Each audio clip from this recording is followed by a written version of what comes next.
Ini rekomendasi ya buat teman-teman yang sedang berjuang untuk menyapi bayinya. Semangat ya teman-teman, karena pasti ada cara. Jadi jangan dikasih Hansaplast atau jangan dikasih warna-warna yang merah yang menakutkan buat si bayi, karena nanti bisa menimbulkan trauma. Tetapi lebih baik diberi perasa yang lain supaya nanti bayinya itu emoh sendiri gitu loh teman-teman.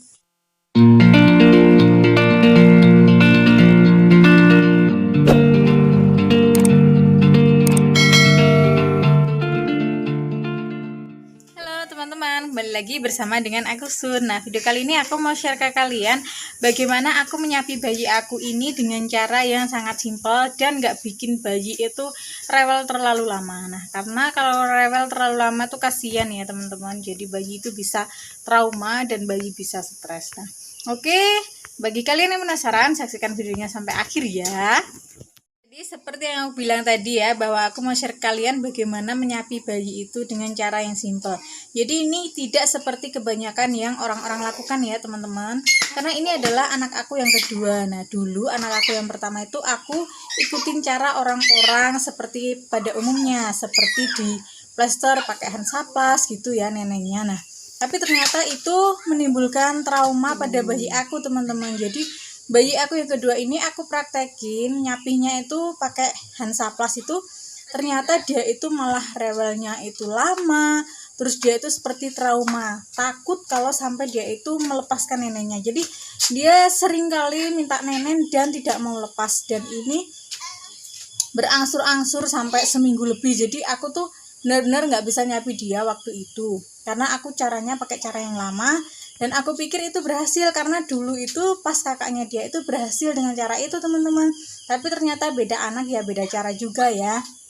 Nah dan kali ini caranya itu simple banget, yaitu dengan apa? Aku kasih neneknya itu aku kasih asem teman-teman. Nah jadi asem Jawa kalau kalian punya itu dikasih air sedikit, kita lumerkan, terus kemudian kita oleskan di puting. Nah jadi itu dikasihkan ke bayi ketika kita memberikan dia nenen, itu kesannya kita nggak melarang dia nenen teman-teman. Jadi kita tetap memberikan ASI kan ke bayi kita. Nah jadi mungkin bayi akan merasa aneh teman-teman, tetapi ini tidak akan membuat bayi trauma, karena kesannya itu kita sebagai ibu tidak melarang dia nenen, tidak, hanya rasanya saja kita buat berubah ya. Jadi karena biasanya manis gurih gitu, kita berubah jadi asem. Bayi itu nggak akan suka ya, kalau bayi aku itu nggak suka rasanya asem, jadi dia udah kayak kir-kir gitu, terus kemudian dilepas, kemudian dia nangis ya, pastinya dia nangis, marah, kok rasanya berubah. Nah tetapi kan itu berkesan kita itu tidak melarang dia nenen. Nah kalau dikasih Hansaplast itu aku bisa membandingkan ya teman-teman, itu bayi itu serasa dilarang untuk nenen.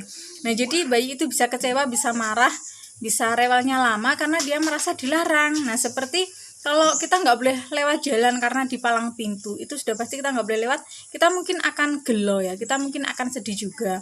Nah tetapi beda kalau ini neneknya itu dikasih rasa yang lain. Jadi bayi mungkin akan berpikir, oh ini bukan ibu aku yang larang untuk nenen, tetapi karena memang rasanya tidak berubah jadi aku tidak mau. Nah mungkin dia berpikir seperti itu. Nah dan cara ini terbukti ampuh teman-teman, karena hanya dalam hitungan hari, sekitar 2-3 hari dia sudah mau dialihkan untuk minum yang lain, dan dia rewelnya itu nggak kebangetan. Karena kalau kan sebelum pakai asem ini kan aku pakai Hansaplast ya, dia rewelnya tuh guling-guling, nggak sampai sejadi-jadinya gitu. Pokoknya susah banget untuk dialihkan minum yang lain, dan dia itu sampai bener-bener ngambek, sampai nggak mau lepas dari nenen. Tetapi ketika rasanya aku ubah menjadi rasa asam ini, dia ya marah, dia ya nangis, tapi kemudian dia mau dialihkan dengan minuman yang lainnya. Nah mungkin juga karena dia paham ya rasanya nggak enak, jadi dia milih minuman yang lainnya. Dan ini hanya sekitar 2-3 hari aja dia rewelnya. Setelah itu dia bener-bener bisa tidur dengan sendiri. Ya kalau malam dia masih suka terbangun ya sekitar 3 jam sekali, tetapi dia mau minuman yang lainnya. Dan ini prosesnya menjadi aku rasa lebih gampang dibandingkan yang lalu ketika pakai Hansaplast. Nah ini rekomendasi ya buat teman-teman yang sedang berjuang untuk menyapih bayinya, semangat ya teman-teman, karena pasti ada cara. Kalian bisa coba seperti aku pakai asem itu juga nggak apa-apa, karena ini tidak bahaya untuk bayi. Jadi jangan dikasih Hansaplast atau jangan dikasih warna-warna yang merah yang menakutkan buat si bayi, karena nanti bisa menimbulkan trauma. Tetapi lebih baik diberi perasa yang lain supaya nanti bayinya itu mau sendiri gitu loh teman-teman. Jadi kesannya itu kita tidak kejam melarang bayi untuk nenen gitu enggak, tetapi kita memberi rasa yang berbeda ya. Tujuannya sih sama ya, untuk memisahkan diri dari bayi dan ibu supaya bayi lebih mandiri, dan karena memang sudah 2 tahun ASI eksklusif maka harus disapih. Nah, oke teman-teman, semoga berhasil ya, dan kiranya video kali ini bisa bermanfaat buat teman-teman semua. Terima kasih telah menyaksikan video aku. Sampai ketemu lagi di video selanjutnya.